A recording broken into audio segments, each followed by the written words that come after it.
साथियों,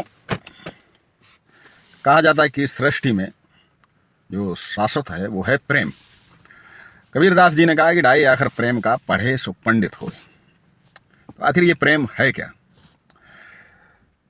वैसे तो हम दैनिक जीवन में इस प्रेम शब्द को बहुत सुनते हैं। पति पत्नी का प्रेम, प्रेमी प्रेमिका का प्रेम, माता पिता और बच्चों का प्रेम, अध्यापक और उसके विद्यार्थियों का प्रेम। लेकिन दरअसल प्रेम हम जिससे करते हैं वो एक हमारा भ्रम है कि हम किसी से प्रेम करते हैं। कोई भी किसी से प्रेम नहीं कर सकता। हाँ, माता पिता का बच्चों के प्रति और परमात्मा का हम लोगों के बीच प्रेम, उसमें भी माता पिता का जो प्रेम है वो भी स्थायी नहीं है। परमात्मा का जो प्रेम है इस सृष्टि के प्रति, उसे हम स्थायी कह सकते हैं। माता पिता का भी प्रेम इसलिए स्थायी नहीं कि एक समय के बाद उसमें भी गिरावट आती है।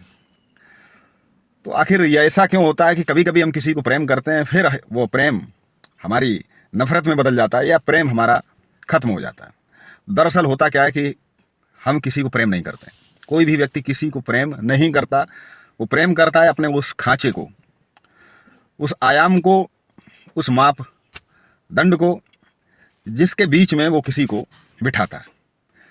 मान लीजिए कि कोई हमें सत्य बोलना या सत्यवादी लोग अच्छे लगते हैं, तो जो लोग सत्य बोलेंगे वो हमारे उस खांचे में बैठ जाएंगे। हमें लगता है कि गोरे लोग अच्छे होते हैं, तो जो गोरे लोग होंगे वो उस खांचे में बैठेंगे, हम उन्हें पसंद करने लगेंगे। तो कोई भी व्यक्ति जिसको हम प्रेम करते हैं, दरअसल हम उसको प्रेम नहीं करते, हम उस चीज़ को प्रेम करते हैं जो हमारे उस खांचे में बैठ जाती है। और जिस दिन उस खांचे से वो बाहर निकल जाता है, हम उससे प्रेम करना बंद कर देते हैं। तो व्यक्ति अपनी सोच, उसने जैसा नज़रिया बना रखा है, जैसा उसका दृष्टिकोण है, या जैसी उसकी सोच है, वो उसी सीमा में लोगों को प्रेम करता है। और जब व्यक्ति उस सीमा से, उस खांचे से बाहर निकल जाता है, तो प्रेम करना बंद कर देता।